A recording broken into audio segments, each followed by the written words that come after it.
Hello, welcome to the Edgar Rice Burroughs podcast, episode number 13, which is a bit ironic because we will be talking about a book where the main character is referred to number 13 through most of the book. I wish we could claim we planned that, but it was just a happy accident.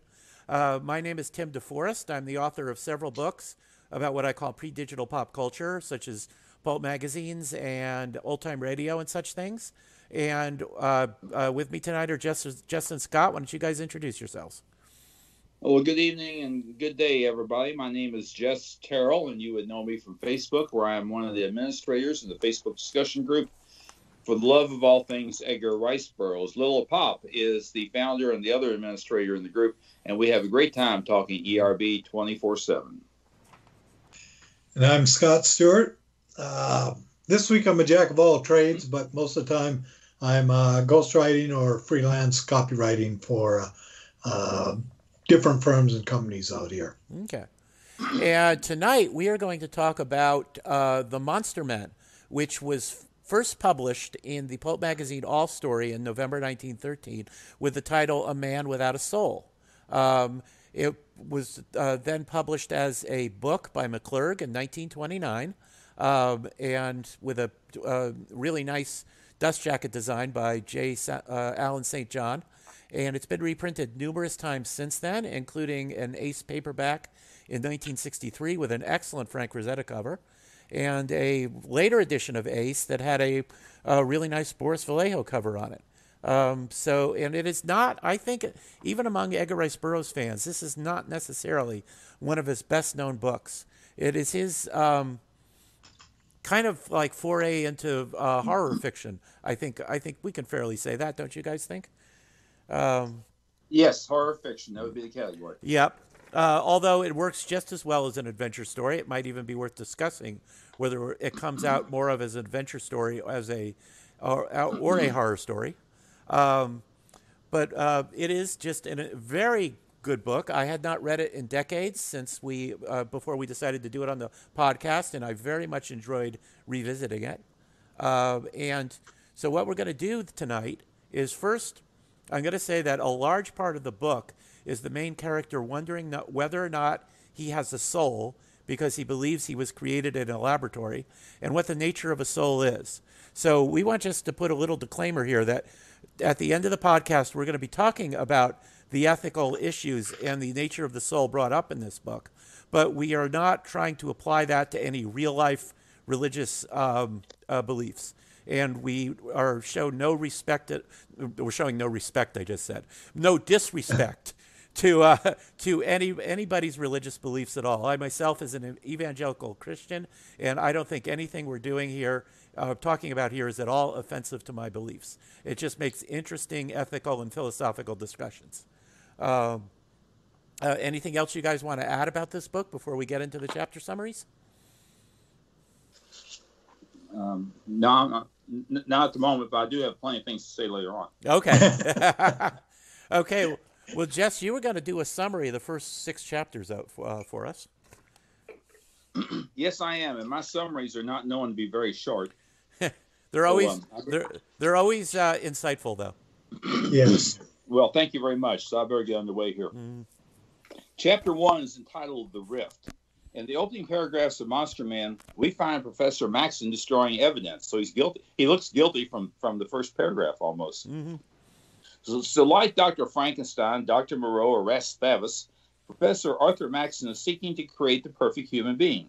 This work has come to the attention of the local authorities, and he has felt the need to leave town. You know, there's an old joke about the mad scientist. When asked what did he discover today, he responds, "I discovered it was time to leave town." and I'm making light of a serious situation for Professor Maxson, but his guilt, he's just greatly disturbed over all this, and this will haunt him. These failed experiments that he is destroying at the beginning of the book will haunt him throughout this entire story. Before let me note he is presently in Ithaca, New York. The bulk of the story takes place in the South Pacific, but we're not there yet. He's still in Ithaca, New York. He is destroying evidence. In fact, what he's doing is he's placing body fragments into small vats of nitric acid so as to devour every trace of the horrid evidence which might easily send him to the gallows. So this is serious business. Maxson is concerned with that he would be accused of murder. Of course, we have identified a number of ethical questions, and the first one that would pop up: has murder been committed if the victim was not alive? So how do you define alive? So that's a question that we can put that on the back burner. We'll get into that later on. Mm-hmm. Now, Dr. Maxson has somehow managed to hide most of this messy business from his daughter. Her name is Virginia, and they're preparing to leave. He's promised her a long vacation, but that he has not bothered to explain that he's trying to escape the Hoosgal, and the authorities may be breathing down his neck. And through the closed door, she warns him to finish up his cleanup soon, or she will come in with an axe. Again, she has not seen what he's been up to in there. His work has been very private, but he does believe she's capable of using an axe. I would guess she's probably in her early 20s, give or take. Spunky, very attractive, but occasionally naive, and that will, at least that's my opinion. We'll see that here in the story. A little background information: Professor Maxson, he's a graduate of Cornell, which is based in Ithaca. There he was. After as a student there, he came back as assistant professor in the Department of Natural Science. He's wealthy by inheritance, fueled by the desire to be of some material benefit to mankind. Has a keen interest in biology. His wealth financed a series of daring experiments in biology. He reproduced by chemical means the secret of life. So Burroughs is telling us that here in the first chapter, that Maxson has reproduced the secret of life in some form. But Maxson has recognized the gravity and responsibility of his work, so he keeps it a secret from both colleagues and his daughter. I question that he has totally understood the implications of responsibility. We'll see some evidence here as we move through the story. Mm-hmm. So the next day, Professor Maxson and Virginia boarded training for New York. They are noticed there by Townsend J. Harper, who expresses interest to a friend as to who that young lady is. Who's that gorgeous girl, he says, or words to that effect. So just make a note of Townsend J. Harper. We will not see him or hear from him for quite a while, but he does reappear later on in the story. A week later, Professor Maxson and Virginia are on that long ocean voyage. Whereas when he left his laboratory, he decided never again to meddle with the mighty, awe-inspiring secrets of creation. And that's a direct quote. Burroughs writes such elegant prose, and that's an example, the mighty, awe-inspiring secrets of creation. However, with returning health, Professor Maxson has found himself viewing his recent triumph with feelings of renewed hope and anticipation. Renewed hope and anticipation is also a quote. So during this voyage, reflecting on what he had accomplished, and shall we say the positive, I use positive in air quotes, the positive aspects of it, he becomes preoccupied with the urge to continue his experiments. Preoccupied to the point that when they reach Manila, that's in the Philippines, he tells Virginia that they're going back to Singapore, where they would end up spending a month while Maxson makes arrangements for a new headquarters in the South Pacific. So this is a complete change of plans. Forget the around the world voyage. We're going to stay off in the South Pacific. We're going to stay in the South Pacific for a while. And I do mean a while. Mm-hmm. And in Singapore, Dr. Carl von Horn, another name that we'll hear frequently here in the next few chapters, Dr. von Horn is hired to assist Maxson and lead an expedition to the Pomerong Islands.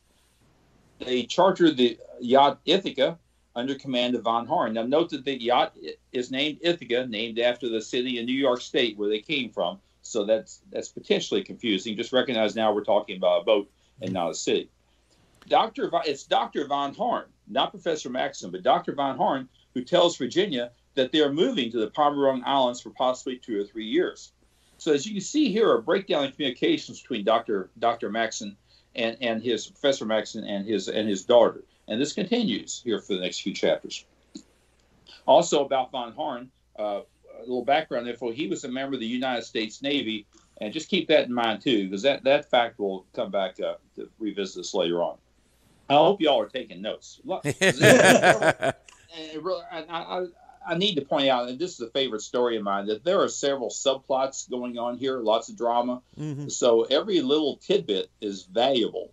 So we'll recap these also here when I get to talking. And if I could jump in just for a moment, I also like the way that without slowing down the pacing of the story at all, he gives us enough information about the characters to understand who they are.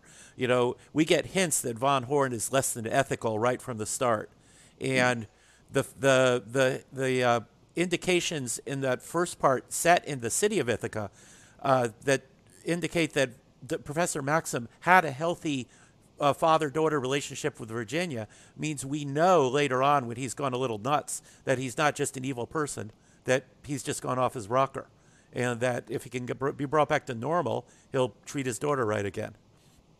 Indeed, well said. Yes. I would call it an obsession. Scott, you have something to add there? No, I was agreeing with what you guys were saying. Okay. So I would call it an obsession, hence off his rocker, so to speak. Mm-hmm. The Von Horn. I might as well tell you now because I'm going to mention it later on. Von Horn has potential to be a real hero in the story. I said he has potential. Does he realize that potential? We'll just have to see. Mm-hmm. And needless to say, there's going to be plenty of spoilers in this discussion because we're going to be talking about the book very openly. So if you've not read it, just be aware that we'll be discussing some details of the plot and the events and that sort of thing. Actually, if you haven't read it, pause this podcast, read it, and then come back. Tim, the website, please, where this podcast will be available. erbpodcast.blogspot.com. Where you'll list all of our fine discussions and podcasts for your enjoyment and pleasure. Mm-hmm. And now back to our story. So far let's recap the roster here. So far we've met Virginia, who's beautiful and intelligent, and we've met Professor Maxson, who is dealing with an obsession. We've met Von Horn, who they picked up over in the South Pacific, a former member of the U.S. Navy. He is captain of their Ithaca ship. We will meet some more people here shortly. While Maxson, Von Horn, and the crew are scouting the island, Virginia and Sing is the Chinese cook, and he also is a hero throughout this story. Mm-hmm. So keep your eye on Sing. Sing Lee is his name. So while Maxson, Von Horn, and crew are off scouting the island, they're sailing around the South Pacific now. Virginia and Sing are the only ones left aboard the Ithaca. While pondering her father's peculiar behavior, Virginia sees a speck on the ocean waters. In the far distance, a speck bobbing about in the water. The only other person aboard the ship, now that's Sing, the Chinese cook, identifies the ship as pirates. Sing has been in that area for some time. So he knows a pirate ship and he sees one. Let us note that the Ithaca ship has an old brass 6-pound cannon in the stern. Also has a new mounted machine gun in the bow. Sing does not know how to operate the machine gun, but Von Horst did show the machine gun to Virginia. So pirates are about 50 Dyaks and Malays, fierce, barbaric men, mostly naked to the waist, or with war coats of brilliant colors. The savage headdress of the Dyaks, the long, narrow, decorated shields, and the flashing blades of Parang and Chris are attributes of the Dyaks. So they're taking musket fire from this pirate ship. Sing operates the cannon. That causes the pirates to slow down a little bit. But then Virginia, who does know how to operate the machine gun, mans the machine gun. And here's a quote from Burroughs about the machine gun. At the rate of 50 bullets a minute, a stream of projectiles tore into the bow of the pirate ship when suddenly a richly garbed Malay in the stern rose to his feet, waving a white cloth upon the point of his kris being a sword. It was the Raja Mudasafir, who had seen the girl's face, and at the sight of it, the bloodlust in his breast had been supplanted by another, which means that Safir got a good look at Virginia and found her appealing. One thing I did forget to mention, let's go back and recap a few terms we're going to be running into here. I have a list someplace. Bear with me for a moment. Here we go. So we've talked about Malays. The Malays are native people who inhabit Malaysia and Indonesia, eastern Sumatra, parts of Borneo, and some adjacent islands. The Dyaks are indigenous peoples inhabiting parts of Borneo, including the Aban or Sea Dayak of the north and the Land Dayak of the southwest and the Punan. For this story, both groups are described as fierce fighting men. Malays are fierce, barbaric men, mostly naked to the waist, with war coats of brilliant colors. We talked about that. Dyaks have a savage headdress, long decorated shields. The kris, or keris, K-E-R-I-S, is an Indonesian asymmetrical dagger with distinctive blade patterns. The Chris is famous for its distinctive wavy blade, although some may have straight blades as well. Sound like very efficient weapons. Parang is a Malayan machete. You may hear the word Kampong, Kampong, also spelled with a C, Campong. That is a hamlet or village in a Malay-speaking country. And also we'll run into the word Bulan. This is on my words list, so I was going to cover it. The word Bulan, we'll run into that later on. That's the Malaysian word for moon. So that's a few words we'll be discussing or throughout this story. You'll hear those words frequently. I meant to go through that before I started my read of the chapter, my summary of the chapters. Now, back to our story. Chapter 2 is entitled The Heavy Chest. Maxson directs the construction. They've decided where they want to set up camp. And Maxson directs the construction of houses in a stockade. The ship's crew establishes a schedule to move ashore into the new building. Singh, that's the Chinese cook, expresses doubt as to why the pirates so easily and quickly admitted defeat. He doesn't think the defenders are coming out of the jungle, or Virginia's machine gun was enough to drive them away. He feels the pirates had an ulterior motive for stopping. So bear those thoughts in mind, too. Another little subplot here. Meanwhile, Virginia expresses concern for her father's apathy towards her. She knows his experiments have sat idle for nearly a year, and it's reflected in his mood. After the pirate incident, Maxson does not have a kind word for his daughter. Virginia even saw him giving her a disapproving look on several occasions. She's wondering, what did I do? It was Von Horn who insisted upon, after the pirate incident, it was Von Horn who insisted upon a proper guard for Virginia. Note that Virginia and Von Horn seem to be enjoying each other's company. They do spend time together, walking, talking, that sort of thing. Late one Sunday afternoon, a native boat arrives at two dayaks in the Malay. The Malay is tall and well-built. He wants to trade, but he didn't bring anything with him to trade. Gee, that sounds suspicious.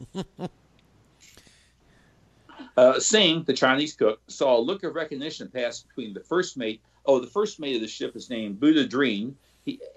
And Singh was watching him and saw this some recognition between Buddha Dreen, that first mate, and one of the Malays who came with this fellow who wants to trade. He mentions it to Virginia, and she downplays any concern or risk, saying, he doesn't want me. Singh responds, don't be too sure. The next morning, Virginia gets her first look at the camp that they've been so busy building.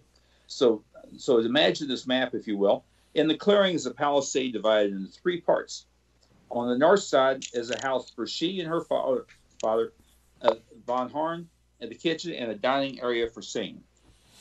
At the far end is a living quarters for the Malay and Lascar crew, quarters for Buddha Dreen and the Malay second mate, whose name we don't know. In the center is the Court of Mystery. It includes Court of Mystery, I said. It includes Professor Maxson's laboratory, where Virginia is not permitted, and the laboratory has vats set ironically shaped like coffins. How ironic, I might say. It has a long, low-thatched shed divided into several compartments, each containing a rude bunk. Gee whiz, who's going to sleep there? That's called the Court of Mystery. Yeah. Had to get me a snort of good cold iced tea. That's okay. I actually wanted to insert something right here. I wanted to mention two things. One is just Virginia's awesome when she, on her own initiative, mans the machine gun to fight off the pirates. And it shows that it's typical of Burroughs' women, is they often do need to be rescued, but they're never helpless damsel in distress. They've always got courage and the ability to think under danger and the ability to act when they're able to.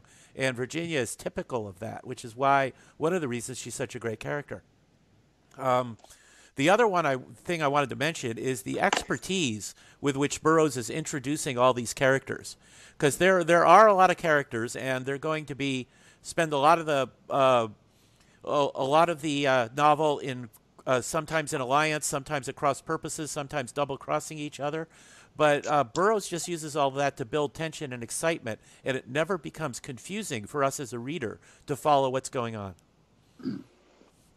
Going back to your comment about Virginia too, I'd almost jumped in already, so I'm glad you did. But that's one of my favorite scenes in the book. It's a short scene. It doesn't take up much time or room in the book.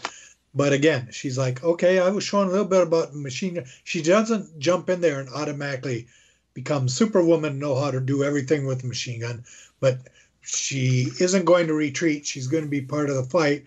And she does, when she's looking at the parts, she's remembering what she was shown about it, so that she was able to man the weapon. And it's just one of my favorite scenes in there. Mm-hmm. All right, well said. So we talked about the Court of Mystery. She also noticed a great large chest brought from the Ithaca at the last moment. A note to this chapter is called The Heavy Chest. Make a note of that. That's another subplot that we'll revisit here later on. The implication is that this heavy chest contains something of value, perhaps riches. Gee whiz, it could be spare human parts. It could be something else. But that heavy chest becomes a source of motivation for some of our villains. So the beginning to get down to normal day-to-day living on this island, they've all moved in. Virginia has seen the palisade, has raised some questions within herself, but I don't think has talked to anybody about it yet. Von Horn is serving as medical assistant to Professor Maxson. Very handy person who can be captain of the ship and also the medical assistant. He does find time for long walks to Virginia to explore the flora and fauna of the island. Now, this dialogue here is significant. I'm quoting now straight from Burroughs, the book. This is Virginia speaking. "What a marvelous thing is creation," exclaimed Virginia, as she and Von Horn paused one day to admire a tropical bird. How insignificant is man's greatest achievement beside the least of nature's work." Now, Von Horn responds, "And yet," replied Von Horn, "man shall find nature's secrets someday. What a glorious accomplishment for him who first succeeds. Can you imagine a more glorious consummation of a man's life work? Your father's, for example." The girl looked at Von Horn closely. Okay, end of that quotation. In this conversation, Von Horn's attempting to find out what the girl knows. Well, he finds out she doesn't know very much. Virginia does know that her father seeks to solve the mystery of life, but does not realize, although she does figure it out on her own, does not realize what he would do with this knowledge of the mystery of life. She later learns that he is attempting to create living human beings. Von Horn, who also has desires for Virginia, says to her, another quote, that "you are here," Von Horn added, "is my excuse for continuing my connection with certain things of which my conscience does not approve," end quote. Meaning, even though Professor Maxson may be engaged in some questionable activities, Von Horn is there for Virginia. Although Von Horn sees Virginia as wealthy, which is a path to him becoming wealthy if he engages in a romantic relationship with her. But Virginia is taken aback by all this statement from Von Horn, because she sees Von Horn as a very pleasant companion and a good friend. But, and I've got this in bold letters on my paper, but that is it. To emphasize there. She doesn't seem to have much interest in him beyond friendship. Yeah, and I keep saying Von Horn has potential to be a hero, but he blows it. Go ahead. Somebody had something. Oh, I was just going to say, to use the modern term, she friend zones him. Friend zones. Oh, that is a very modern term. That's a new one on me. I'll make a note of that. Thank you. All right. Groovy. Later, Von Horn informs Maxson of his conversation with Virginia. He didn't want Maxson to find out from the girl. Maxson listens quietly, then responds. And again, I love quotes from Burroughs. I mean, who can say stuff better than he can? So I'll try to do this in an appropriate voice here. This is Maxson speaking. "She is only a child," he said, "and would not understand the importance of the work we are doing. She would see the immediate moral effect of these experiments upon the subjects. She would not look into the future and appreciate the immense advantage to mankind that must accrue from our successful research. The future of the world will be assured when once we have demonstrated the possibility of the chemical production of a perfect race." End quote. Then Von Horn brings up the failed experiments. Now, failed experiments is my term for these creatures that Professor Maxson has cranked out. He's got 12 of them here as we get into the story, but they're not quite human. They're misshapen. Their minds are affected, so they're not perfect by any means, which is what Professor Maxson's trying to create. But I refer to those as the failed experiments. So Von Horn brings up the topic of the failed experiments. Maxson gets defensive, then Von Horn apologizes. Maxson sees improvement with each step from number 1 to number 2, number 3, and granted, that is the typical way of science. You improve and you learn as you go. But we're dealing with lives here. After some silence, Von Horn asked permission to marry Virginia. We also find out that Von Horn has a questionable past, including the circumstances in which he left the U.S. Navy. Okay, but that's just an aside. The significant thing here is Von Horn asked permission to marry Virginia, and the other thing is a side note. Sing Lee, that Chinese cook, who I said is indeed a hero in the story, is just outside the door listening to all this, and does he get an earful? So when you're speaking to your future father-in-law and asking for his daughter's hand in marriage, this is not the reaction you want. So with a strange light in his eyes, Maxson arises to roughly grab Von Horn by both shoulders. Here is a quote. This is Maxson speaking. "You are mad. You do not know what you ask. Virginia is not for such as you." End quote. Von Horn replied he had not spoken to the girl about marriage and did not know her desires. Maxson is relieved, but then says that with the strange light in his eyes, now another quote, "I have other, nobler aspirations for my daughter. She must wed a perfect man. None such now exists. It remains for me to bring forth the ideal mate for her. Nor is the time far distant. A few more weeks, and we shall have such a being as I have long dreamed." End quote. Did you see that one coming? Mm-hmm. That Maxson wants his daughter to marry one of these creatures from the vat. It was news to Von Horn, and I'm sure it would be news to Virginia as well. Mm-hmm. So Von Horn was horrified at this revelation and left the laboratory immediately, and that closes chapter 2. And which leads us, go ahead. Oh, I just wanted to jump in. You mentioned before that Von Horn had the potential to be a hero, which I believe is true. And I think this is the point. This could be identified as a turning point for him. If he had, at this point, said, okay, Virginia's in trouble, her dad's completely obsessed and is going to do something horrible, I've got to see to her safety and nothing else matters. If he had turned down that route, he would have been a hero.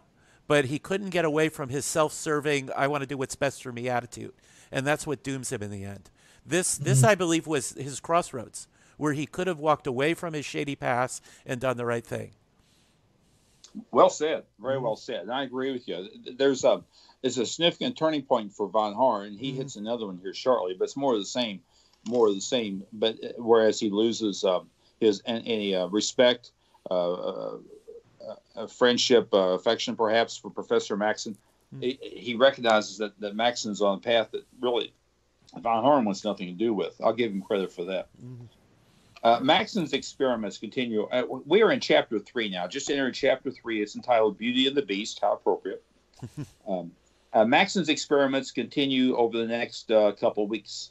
Von Horn realizes the threat of danger from the creations, the failed experiments, as I call them. Thus, he always wears a sidearm when he's around them. Singh, that's the Chinese cook, keeps an eye on Buddha Dreen. That's the Malay. I started to say first baseman. I knew I was going to do that. I did that in practice. I knew that. Buddha Dreen is the first mate of the ship. Yeah, Buddha Dreen has his own agenda. He is plotting. Here's what Buddha Dreen's up to. He is plotting with Muda Safir to kidnap Virginia, and he's also plotting to kidnap that heavy chest we've been discussing. So I told you that would be an object of desire, and that's what Buddha Dreen's after, both Virginia and the heavy chest. So we got to keep an eye on Buddha Dreen also. I'll tell you, it's a good thing that these failed experiments, these creations, have multiple eyeballs. There are a lot of things here to watch also. Where am I now? Note prior comments about contents of the heavy chest. My speculation, it contains riches or body parts, but we don't know what's in that chest. All right, now this scene is straight out of the classic Universal horror movie. In fact, I went back and reviewed some of the first Frankenstein movies while I was doing research on this, which was a lot of fun, but that's a different topic. Von Horn raises an ethical question.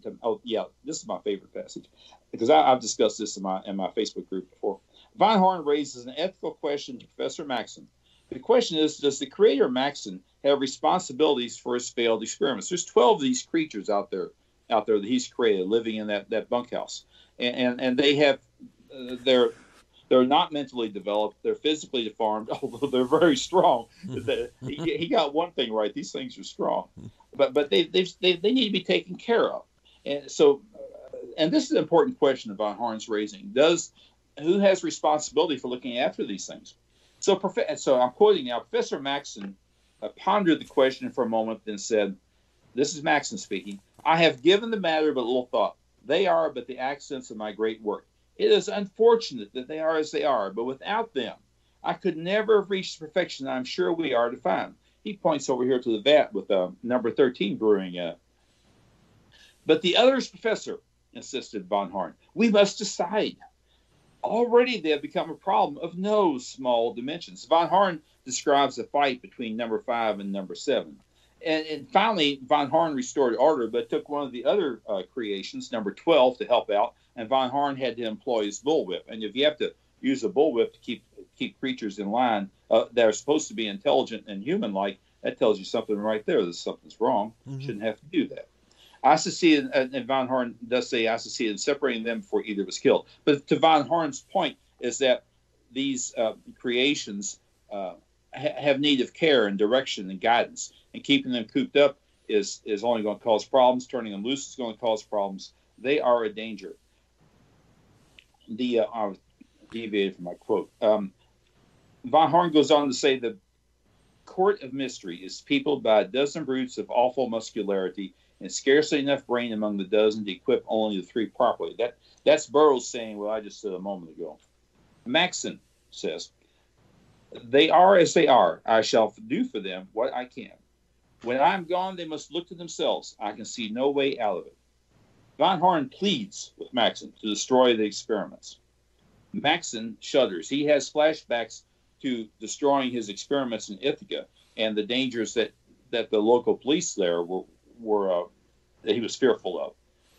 He remembers those gruesome details and haunting memories. In fact, I mentioned that those memories would haunt him, mm-hmm. and he relives all that here during this conversation with Von Horn.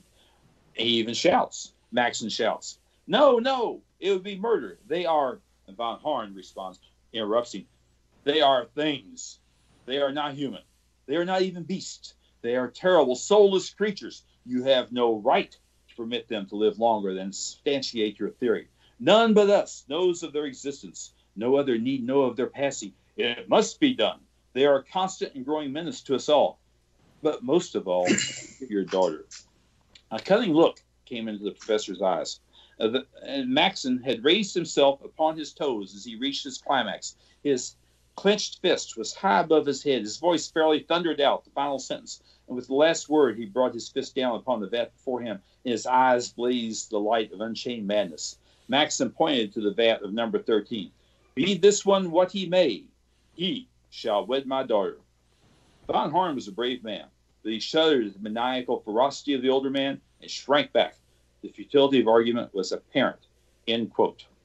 End quote. Mm-hmm. I found that to be a very powerful scene, as I said, straight out of a movie, and some very serious discussion on the way there. And when Professor Maxson is completely obsessed to the point where he's just completely discounting moral issues, such as taking care of the it's to his credit that he shrinks from actually killing them, but he's going to abandon them. He's largely abandoned moral issues because he's so focused on his end goal. That's very Dr. Frankenstein-like. And the Universal 1931 version of Frankenstein, that would be a description of Dr. Frankenstein from that movie. So focused on the end result, he doesn't care what ethical violations he makes along the way. Well said, and that was exactly what I thought. The first time, and this has been several years ago, but I took note of that passage, and I've used it in discussions in my Facebook group on occasion when we're talking about monster men. I find that passage very moving. It is straight out of a Frankenstein movie, I think. Mm-hmm. And that's what sparked me to revisiting this again. Is what sparked me to go back and review those films. And I could not summarize that and do it justice. Burroughs, as I said, writes such elegant prose, mm-hmm. and there's a lot of emotion, a lot of feelings here, and it's expressed very, very well. That's why I wanted to take an attempt at reading it. So Maxson and Von Horst here have had their little disagreement. Von Horst leaves abruptly. He is concerned and realizes there's no point in discussing this. So we're still in the same chapter here. During the night, During the night, Singh, the Chinese cook, visits the laboratory, and there's the sound of breaking glass. At 9 a.m. the next morning, Maxson and Von Horn find a handsome white giant beside the broken vat. Meanwhile, Virginia takes a walk outside the stockade. What danger can there possibly be, she says. I kid you not. Never say that. If you're in a Burroughs novel, never say what danger could there possibly be. Well, you're right. In some places, it reminded me of a spoof about horror movies where there's this group of kids being menaced by some monster. They're standing in the front yard. On one side is a vehicle sitting there with the engine running. On the other side is a spooky house. And they say, what shall we do? So they decide to run towards the house when there's a getaway car sitting right there waiting on them. Mm-hmm. So it's that kind of naivete that I saw out of her. Yeah. But she also says, she's also wondering, this is Virginia, is also wondering if he cares as to her safety. Now, he is not identified, I think purposely, but I believe she's speaking about Professor Maxson. That's how I took it, that she was talking about her dad. Well, I wanted to point that out, but I really think it's Maxson. I'm sure it's not Von Horn. Right now, that's all she's got to choose from. But the important thing here is that one of Maxson's creatures escapes. Now, this creature is number one. Number one, the first failed experiment. He overheard Maxson and Von Horn. These walls are real thin. Everyone can hear what's going on. Number one overheard Maxson and Von Horn's discussion about what to do with the failed experiments. Number one is not the brightest bulb in the room, but he knew that meant it might mean his termination. He understood the impact and systematically worked an escape over the wall into the jungle. Again, Burroughs is very descriptive here in describing how number one gets out of the enclosure, and it is very easy to imagine. Von Horn discovers that number one is missing. Now they got number 13, who's just popped up out of his vat. He's sitting over in the corner, and now number one's missing. He's on the loose, and Virginia screams at the first sight of number one. What Virginia saw, and once again I'm quoting, this is what number one looked like. A great mountain of deformed flesh clothed in dirty white cotton pajamas. His face was the ashen hue of a fresh corpse. One eye was fully twice the size of the other. The nose was but a gaping orifice upon a deformed and twisted mouth. The thing was chinless with no forehead. The head was a cannonball on the hilltop. That is a very small head. One arm was at least 12 inches longer than its mate. The legs were also of different lengths, with huge flat feet that caused it to lurch from side to side as it lumbered toward the girl. End quote. Number one had never before seen a woman, but the one thing he did know was a great desire to lay his hands upon her. So he's got some basic instincts. Singh, the Chinese cook who was fishing nearby, heard Virginia's screams and fought valiantly on her behalf, but he was left stunned and bleeding against a tree. At the end of chapter 3, number one lumbers into the jungle carrying Virginia. Now, let me note here, and I think you've already noted the St. John artwork, this scene of number one carrying Virginia has been covered by a number of fine artists. J. Allen St. John, Frank Frazetta, William Stout, Mark Schultz, Bernie Wrightson, Jeffrey Catherine Jones, and Tom Floyd, just to name a few of the artists who have captured this moment of number one carrying Virginia away. If you're looking for Monster Man artwork, there's some fine choices. Go ahead, Tim. I was just going to say, it just made me think, I wonder what Joe Jusko will choose as a scene for the illustration when they get to that book in the current Burroughs hardcover reprints. That question occurred to me also. Hang on. Pardon me. That question occurred to me also. It'll be a while. If Jusko's on the schedule, I think he's on. It'll be a while before he gets to Monster Man. My understanding is he's going to complete Tarzan, and then he'll move on to one of the other shorter stories, and it'll be a while before he gets down to Monster Man. But yes, I'm looking forward to that. Jusko, I'm sure, will do an extraordinary job with it, as he does with everything. Yeah. Since I've said that, I should say we're recording this in October of 2020, where the Edgar Rice Burroughs Incorporated has just started putting out a series of hardcover reprints with absolutely breathtaking Joe Jusko covers. So if you're listening to this in the future, that Monster Man volume might already be out. Those reprints are the Edgar Rice Burroughs authorized library, and they're available through the ERB Inc. website, also on Amazon, the ERB store there, ERB Inc. store there, and artwork is available from iCanvas.com, the cover art, and they do a fine job over there. High quality books too, very nice production printing. Well said. It's a collector's dream. I can say that. They're also putting some archival material in the backside of those books. Some things that we've not seen before. So that's for the enthusiast or such as myself. That's a real joy to get that stuff. And now we enter chapter 4, which is entitled "A New Face." So Maxson and Von Horst have rushed out looking for number 1 who has escaped. So, being very new to the world and very curious, I would say a childlike curiosity, number 13 sees the open door. He sees everybody leaving, so he wanders out too. So we've got several people on the go here. So everything that he sees is new to number 13. The laboratory, the compound, the jungle, the people are each a wonder to his eyes, and he is eager to learn. He is curious, which is natural. ERB says, his virgin mind was filled with wonder. He follows Maxson and Von Horn, who left so fast out the open door. So he wants to see what's going on. He just wants to see. Exploring the jungle, number 13 bumps into number 1, who is carrying Virginia. Number 1 reacts to the girl's scream. I beg your pardon. Number 13, that's a typo.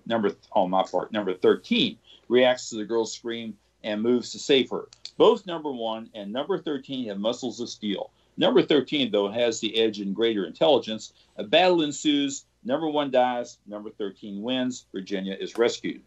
Watching the battle, Virginia finds number 13 to be a very fine specimen of manhood.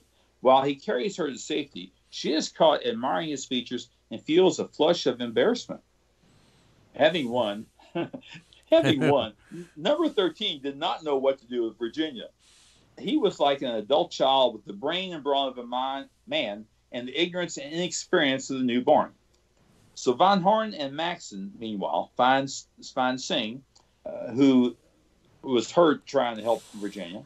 He's battered but alive, and Singh leads them in a search for number 1. When they find number 1's dead body, this is significant. When they find number 1's dead body, Maxson mourns it and calls it "my child." Maxson calls the number 1 creature "my child." Von Horn is alarmed at this display and reminds Maxson that he does not know the fate of his daughter. Here he's fussing about this deceased creature when he should be concerned about his daughter. So again, another turning point. Von Horn loses any respect and affection that he had for Maxson after this. Von Horn, Singh, and Maxson begin tracking number 13. Not realizing he's taking care of Virginia, they fear he is offering her harm and danger. So they're on the hunt. And remember that number 13 does not understand English, and he only just arrived. So keep that in mind here. When they find number 13 in Virginia, Von Horn uses his whip against number 13, but before he can fire his gun, number 13 rips the pistol away. Number 13 strangles Von Horn until Virginia pleads that he stop. Maxson arrives. He's angry at Von Horn's murder attempt, but says very little in front of Virginia. Maxson directs Von Horn to return Virginia to the camp with Singh. And after dark, Maxson leads number 13 back to the library. Number 13 recognizes Maxson as an authority figure, so has no problem in doing as he says. Any comments before we go into chapter 5 here? No, but I kind of agree that actually Von Horn did have another opportunity there. He was at sort of another crossroads where he could have taken a different direction and been a hero. He just so he has several chances. He's pretty much beyond the pale after this. But he's kind of a tragic figure when you think about it, because he didn't have to be a bad guy. He had these great opportunities to do the noble thing, and he just, in the end, decided, no, I want to be rich. So that's my motivation. He's walking very much a line that a narcissistic sociopath would. Yeah, it's all about what is good for him, and everyone else be damned. Mm-hmm.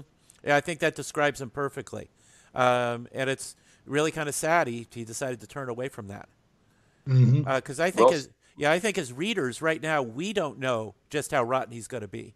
And we could have accepted him as a hero or co-hero in the book if he had chosen to do so. Well said. He's still at a point where if he rethought his priorities, he could come through as the hero, a little bit of a twist to keep the reader on his toes. And you think that, gee whiz, that might happen. But we'll move on and find out what does happen, starting now with Chapter 5, entitled Treason. During the return to camp, Virginia's interest in the handsome stranger, this handsome stranger being number 13, irks Von Horn. Von Horn has lost all allegiance to Maxson, and he turns his attention to Virginia. There is his secret plan of getting Professor Maxson's wealth. He intends to marry Virginia for money, and to thwart her father's mad scheme, Von Horn tells all. He seeks to undermine the girl's confidence in her father, which is probably easy to do. He reveals the origin of number 1. That's the failed experiment creature who just abducted Virginia and was subsequently killed. He reveals Maxson's plans for her in number 13, so she's getting the wedding news. He fails to mention the new stranger is number 13. Virginia is horrified, and to follow all that, after dumping all that on her, Von Horn proposes marriage. His timing is very bad in that regard.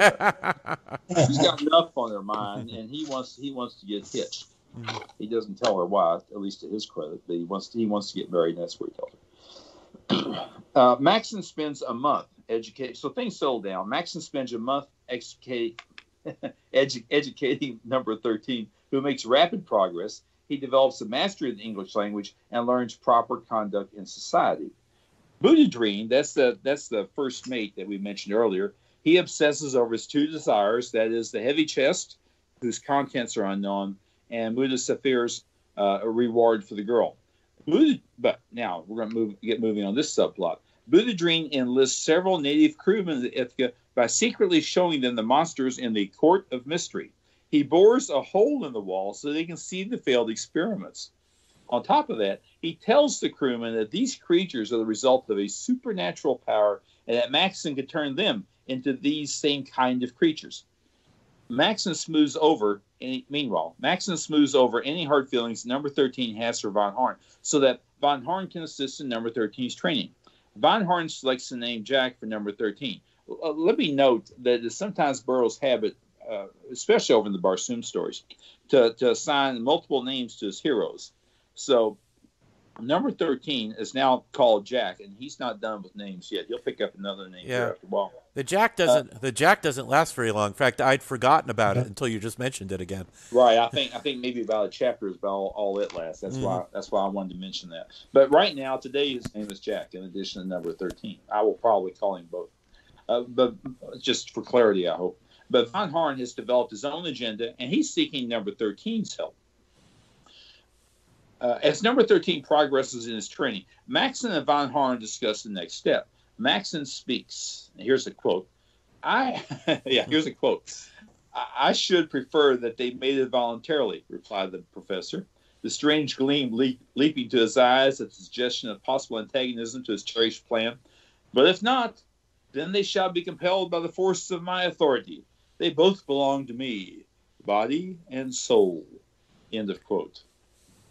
Do you remember the scene in Bride of Frankenstein where she absolutely rejects the Frankenstein monster? That's exactly where this is going. It is the exact same thing, yeah. It's another example of assumptions made without full prior discussion with those participants. Mm-hmm. No one bothered to ask the young lady if she was even interested, if she wanted to marry a monster. Blind dates can be disastrous. Arranged marriages are also disastrous. So there's a real serious lack of communication here, and that shows. Well, it demonstrates that Maxson's not firing on all cylinders. It certainly shows that, but it also shows that his ego has been growing in a vat. If he thinks he can command people to get married, even one of his creations might suddenly balk at that idea. So just because here's the lesson. Just because you're a mad scientist and grow life in the vat does not mean you're a matchmaker. I think that's another takeaway. Another thing we can learn also from Bride of Frankenstein. Exactly. Yeah. At face value, number 13 is an exceptional creation, but are morals more important than looks? There's another ethical question for our discussion here later on. After this exchange, during one session alone with Jack, that is number 13, Von Horn reveals his origin, that's number 13's origin, and the futility of the creature's desire for Virginia. Von Horn tells him he is a monster, he is soulless, he is less than a beast. No woman could possibly love him. Von Horn states, the soul is all that raises man above the beast. I find that to be a significant quote. Again, when we were talking about the soul earlier and later on, and the soul is a topic in this book. Again, von Horn states it, and I think this sums it up. The soul is all that raises man above the beasts. But being created in a vat, anything created in a vat, theoretically then would not have a soul. It would not theoretically be created by God, and therefore would not have a soul. That's von Horn's point. This news hits Jack / number 13 very hard. He hangs his head in his hands. He is stunned. He realizes the importance and suggests that Maxson must be stopped, even if it means murder. Inwardly, von Horn smiles. Later, von Horn plots with Buddha Dream. We've got cross plots and subplots and plot plots going on here. Later, von Horn plots with Buddha Dream for an escape of Virginia and Maxson's heavy chest, the one with the unknown contents. After dinner, von Horn walks with Virginia in the jungle, and at chapter's end, while they're walking, they pass the shadow person in the jungle. Von Horn coughs twice. Obviously, that's a signal to the shadowed person in the jungle that we know about, but Virginia does not. That concludes chapter 5. Any comments for you on the chapter 6? Yeah, I just wanted to comment on all the plots and double crosses and all going on, the bad guys. I just wanted to emphasize again that when you read it in the novel, Burroughs weaves these plots together so effectively. It's something he was a master of, that we keep track of all of this. Because these characters, Buddha Dream and Muda Safar and von Horn, are all going to be double crossing and triple crossing and quadruple crossing each other, teaming up, double crossing again, all through the novel. But Burroughs keeps it all straight, and he describes the action in such a straightforward, with such straightforward and elegant prose that we're never confused. It's not a confusing plot. Probably hard to get that when we summarize it, because we have to summarize so much stuff quickly. In the novel, it's all just beautifully laid out for us. Well said. Well said. The a technique of storytelling that Burroughs, I will say, pioneered. There may have been someone before him, but he certainly was a master at it, did it very well. And that is, have multiple storylines going. There's multiple threads in his stories. And I always found that very intriguing while I was discovering these stories for the first time. Over in the Tarzan books, for example, you'd have Tarzan off in the Tarzan the Terrible off in Paludan. Every once in a while, you'd see a passage about this fellow carrying this rifle on his back. And he doesn't use the rifle. He doesn't get it dry. He values that rifle above everything.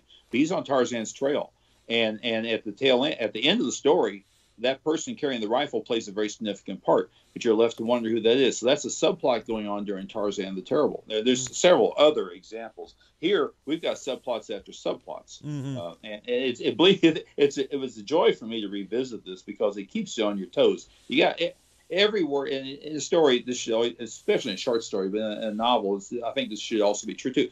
Every word has purpose, and certainly here, every word it's not just fluff. It's telling us something that's going on, and if you don't pay close attention, like a brief appearance up in chapter 1, for example, then you may miss out something and say, "Gee whiz, where did that come from?" Well, it came up here in chapter 1, but you're going to find out about it later on. Yeah, another interesting thing is how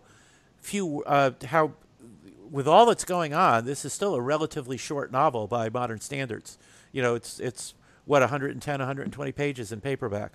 But he gets all this story in without making it seem crowded. The J.R.R. Martin could learn some things from Edgar Rice Burroughs and just having a lot going on, but not needing 1,000 pages to do it.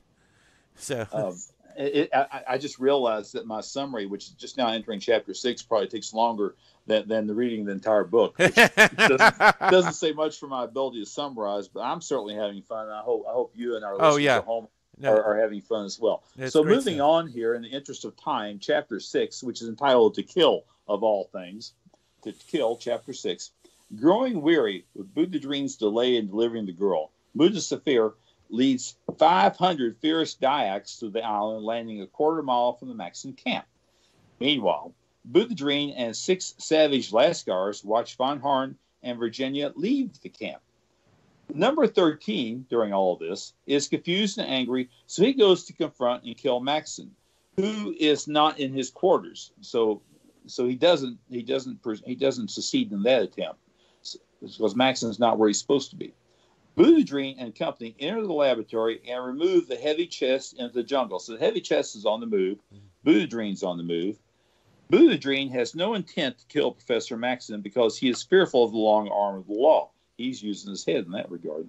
Von Horn assured Boudreaux that the failed experiments would eventually deal with Maxson, which is quite possible. Number 13 is really conflicted as to his, and here now I'm stepping back now, number 13, and this is also known as Jack, is conflicted as to his anger with Professor Maxson. On one hand, he thinks Maxson should be killed for the monstrosities he has created, but when he looks into Maxson's eyes, his anger is swayed by a feeling he cannot describe. His greatest concern is not Maxson's creations, but how, this is, when I say his greatest concern, I'm talking about number 13/Jack. His greatest concern is not Maxson's creations, but how Virginia will react when she learns number 13's origin.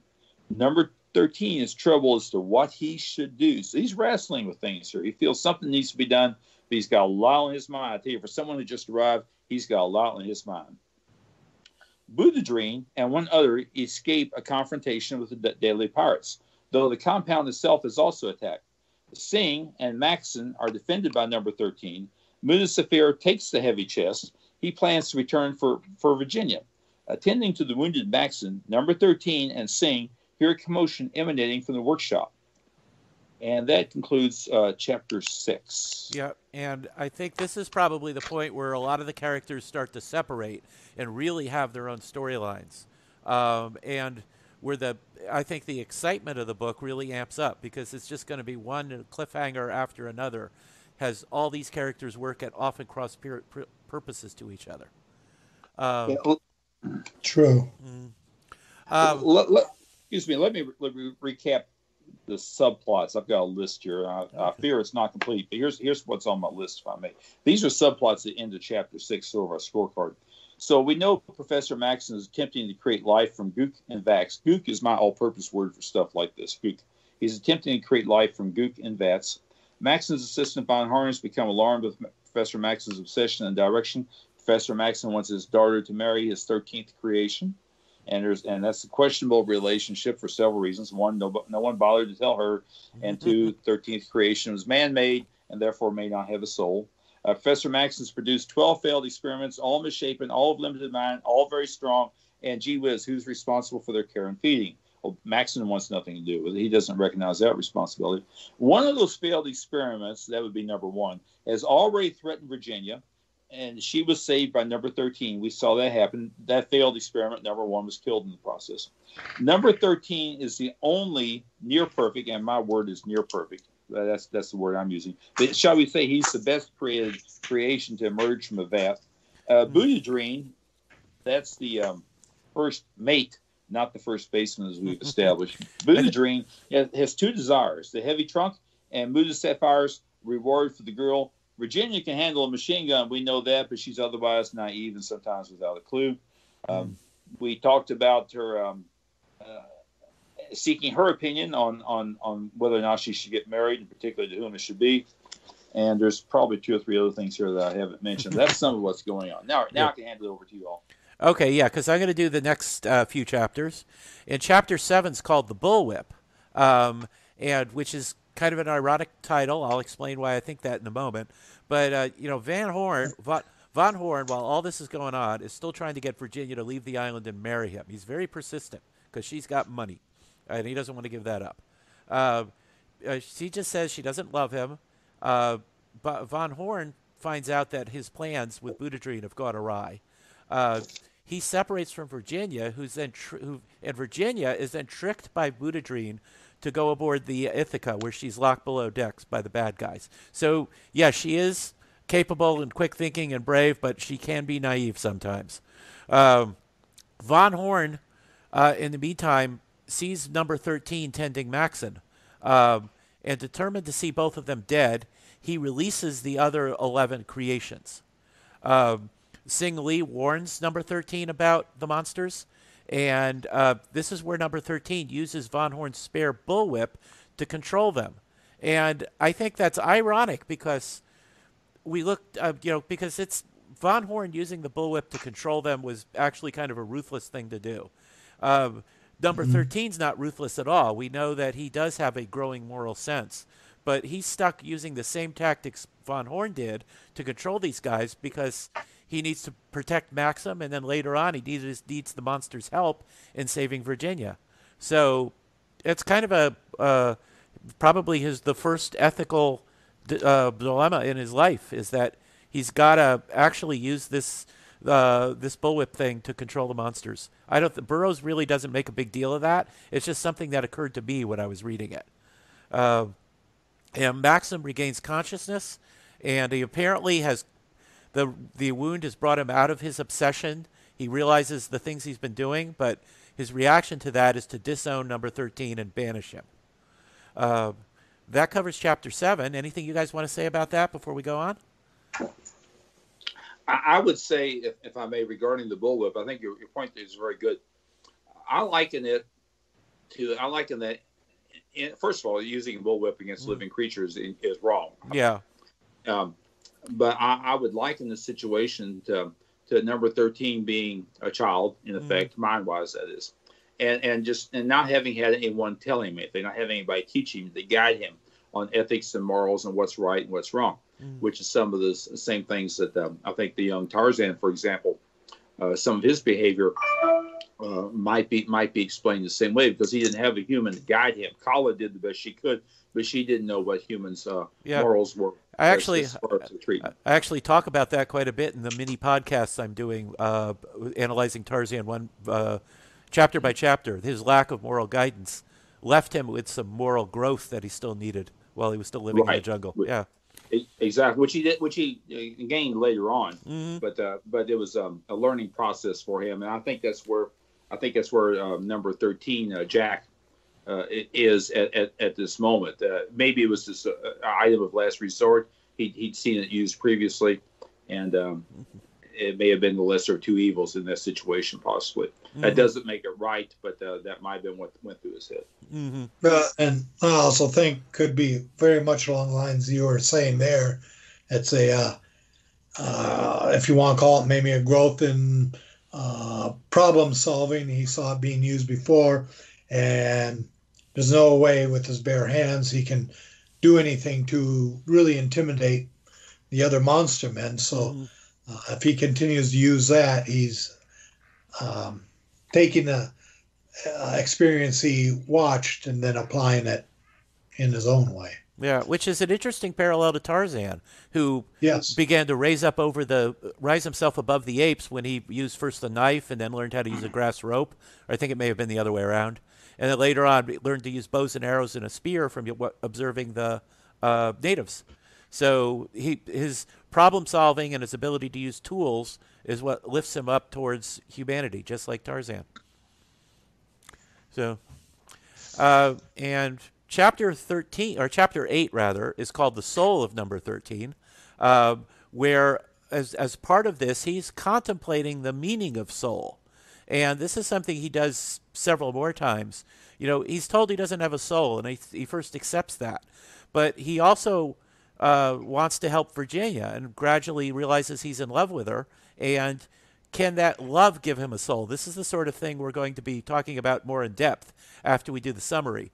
But it's a big part of his character growth, is thinking about what a soul is. And if he doesn't have one to start with, can he earn one, so to speak? I think that's a fair way to say it. Anyway, Budadreen and some of his surviving men have sailed away with the Ithaca, but they get caught in a storm, and the Ithaca it floats back into the harbor, I believe, if I remember correctly. And by now, number 13 has taken the other 11 creations, the monsters, which would be number 2 through 12, since number 1's already been killed. And he sees pirates pilfering the stranded ship, and he knows that Virginia's aboard there. So number 13 captures one of the prows, one of the Dalek long canoes, I believe they are, and heads out to the ship, and uses the other monsters kind of as his troops to help fight the pirates aboard. And the novel kind of, over the next couple of chapters, kind of becomes a chase scene. Um, Van Horn thinks he's lost the girl, so he starts thinking about getting the chest. He sees that the pirates are jury rigging the Ithaca with a sail. He starts on his own route to try and get that chest if he can't get the girl. He ends up teaming up with Maxson and Sing Lee again for a while. Number 13 captures a prow of his own and follows the pirates in Virginia to Borneo. And he has to teach the monsters how to row. And that reminded me of a novel that's going to come 2 years later, The Beasts of Tarzan, where Tarzan had to get the apes on the island he was stranded on to row a captured canoe, in order to get ashore. It kind of rang as a similar scene to me. I don't know if Burroughs took the idea from Monster Man and incorporated it into Beast of Tarzan, or if it was just a coincidence, but I kind of noted that similarity between the two images. Yeah, that makes sense. So the action moves to Borneo, and here there's so much stuff going on that I don't really want to try and summarize it in a linear fashion. There is Von Horn and Maxim are over there eventually. The treasure is there. Muda Safir is there with the girl. He's betrayed by one of his guys and falls into a river, but he's rescued and gets some help later on. We meet two more natives, Barunda and Nanaka, form an alliance and start double-crossing people and eventually double-cross each other. They start calling number 3 Bulan. I've forgotten what that means. Oh, White Moon. And that's the name that number 13 starts using for himself, too. So he's gone from number 13 to Jack to number 13 again to Bulan, and pretty much sticks with that for the rest of the book. Virginia proves she's capable by at one point trying to escape on her own, but she's captured by orangutans. If you're a lady, never walk into the jungle in a Burroughs novel. You're going to get captured by a primate. It's just inevitable. The Bulan eventually rescues her, and during all these fights that are having, the monsters keep getting killed. There's kind of a countdown until by this point there's only a couple of them left. Bulan, number 10, number 3, and number 12. They encounter the orangutans. And in what I think is a very sad scene, the monsters decide they want to live with the orangutans because they've been rejected by the humans. But then they end up getting rejected by the orangutans as well. It's like they've got absolutely nothing. Your heart can't help but break for them at this point. By the time we get to chapter 12, I know I'm speeding through this, but I just feel trying to summarize it with all the plots going back and forth. Just know that Burroughs is laying out all this action in a way that is very exciting, very tense, and the switching point of view back and forth makes multiple cliffhangers that keep us engrossed in the story. And he does make sure he lays out all these subplots in a way that we can always understand it. So by the time we get back, by the end of chapter 12, Sing Lee has killed number 10 with a revolver. Bulan and his foes that he was fighting have disappeared. He was fighting some orangutans. Virginia is rescued and gets back to Maxim, but she thinks that Maxim has saved her. And she doesn't realize that it was Bulan who originally saved her from the orangutans. Von Horn is just lying outright to her, saying, "Oh, I chased that Bulan guy off. He's a coward and no more than an animal, and I was the one who saved you." So he's gotten particularly loathsome at this point. And anyway, I know I went through that summary pretty quickly, but do you guys have anything to add about this section of the book? He's bringing things together to tie a lot of he's starting a lot of loose ends together here real quick. Mm-hmm. I think you covered it very well. Okay.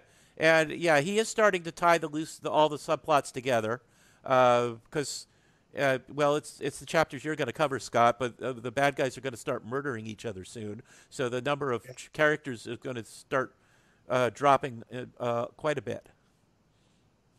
So I'll do like you. So much of things that happen in these last 5 chapters up through chapter 17 are really a series of events with the different characters, bringing them closer together. So it's really kind of impossible to do a linear narrative on it because it jumps around at this point. Mm-hmm. So a similar thing here, like you said, the so-called allies now becoming foes and killing each other because of all the greed going on, the chess going on, kidnapping Virginia, trying to get revenge, trying to get the people they think they want to blame. A lot of stuff happening here.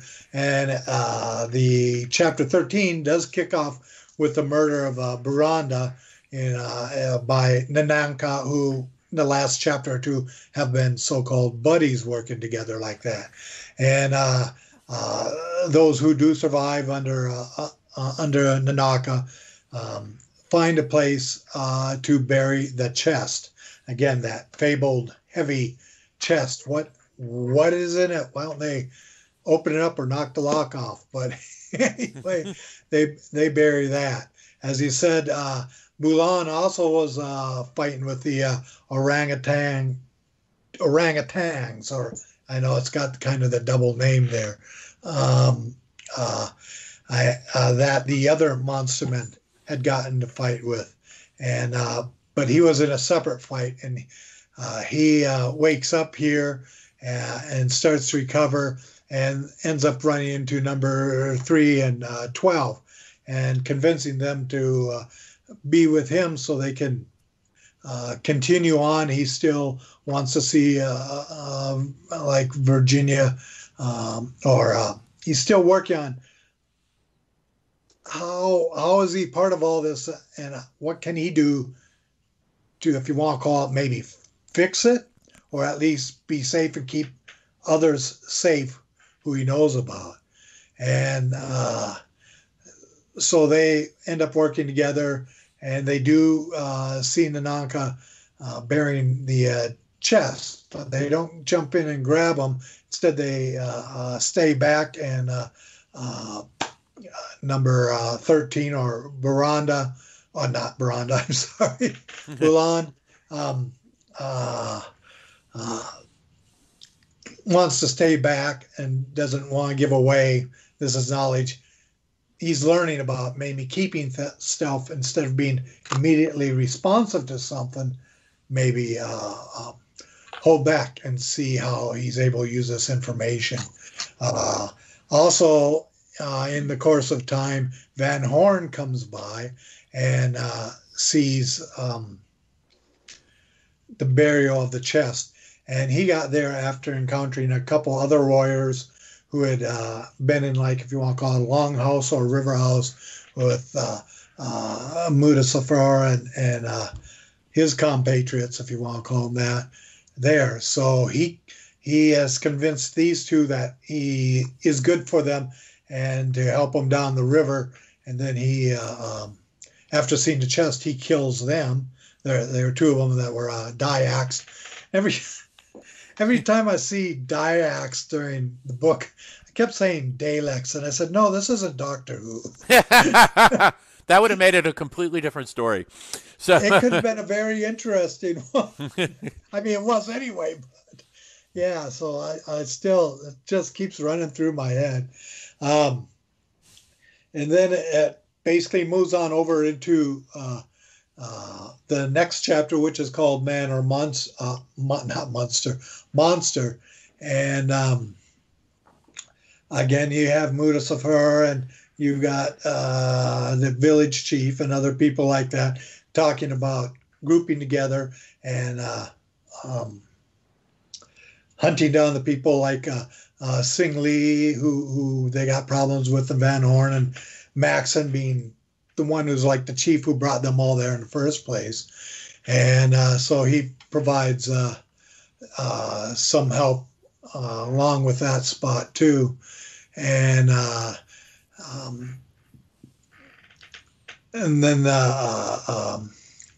for dealing like with Virginia and getting revenge on everyone there. Again, there's lots of little events, and these people going around and what they're doing like that.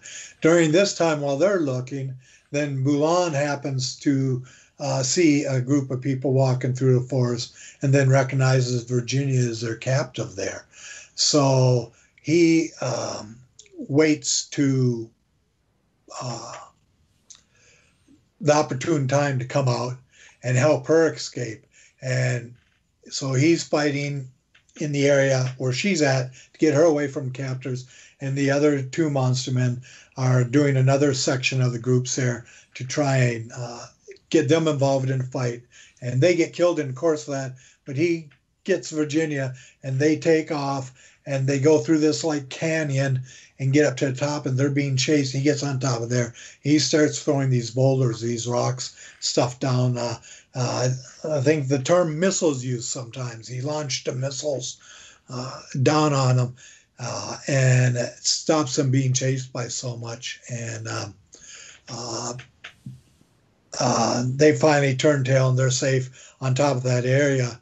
And Virginia has a moment there where she throws out the words, "Oh, thank you. I thought I'd been taken by that hideous number 13."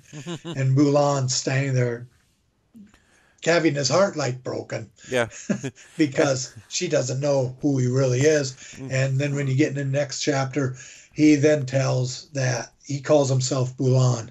And he talks about like some of the monster men and the sacrifices they've put in and things they've done, and how he wanted to rescue Virginia, and he wants to get her back to take her to the father. So he's not taking her for himself. He's not walking away and leaving her alone over the course of the next couple of days as they're going through the jungle and island. He like gives her what would be outer clothing or a coat and stuff like that, so she can use that to be warmer at night and sleep. And he basically sleeps very close to being nude. I'm sure he's covered in some way. After 4 or 5 days, he now has a fever and a chill, and she's been warm, so now he's sick and he can't really go any place like that, and has a fever. And as she's taking care of him, her inside realizes that her different episodes and instances with this man, Bulan, that she does love him, that she loves him and wants to care for him. And as this time goes on, then finally they do end up running into and with her father's group of people who come to save her, or coincidentally, or if you want to call coincidentally, because they are purposely looking for her. During the time he's been unconscious or in a fever, he's been reciting the names 999 Priscilla, 999 Priscilla, over and over and over again. So we don't know what that means, and she doesn't know what that refers to too. When the group comes in, Van Horn is also with them. So Maxson and Sing Lee are thinking at that time still that he's maybe kind of a good guy instead of everything we know about him. And he shoots Bulan. And but he isn't dead. At first they think he's dead. And Sing Lee gets the gun away from Van Horn. And then, of course, who else but Van Horn's going to turn to her and say, "This is number 13. What are you doing with him? You don't want to do anything with him." But she does love him and realizes that she does love him regardless of who he is. Part of this deals with, they're wondering about having a soul or not a soul, a true man or not a true man, a living creation creature. So those thoughts go through their heads. And Sing Lee tells things he knows about Van Horn to let everyone know that he's a really nasty guy, and he takes off out into the jungle. And just after that, American military or naval ship, Navy men come up and the river, and then they end up stepping down and talking to the people who are there, and they're explaining what they're doing. Now they're looking for this defector or runaway named Carl von Horn. Well, wow, they're like, he went that away. But a group of them, Maxson and Singley and Navy or whoever, go off because they believe they know where they may find him or in the direction. They do find him, but his head has been cut off. And it was cut off after he managed to pull the chest out of the ground or unbury it. And it's actually filled with papers and books, and there's no money, there's no jewels, there's nothing like that. And the professor, one of the men, or I think it was maybe a Navy man, was talking to him saying, do you want these? And he's like, no, this stuff has been like a curse to everybody and myself. Bury it back so no one else can ever find it again.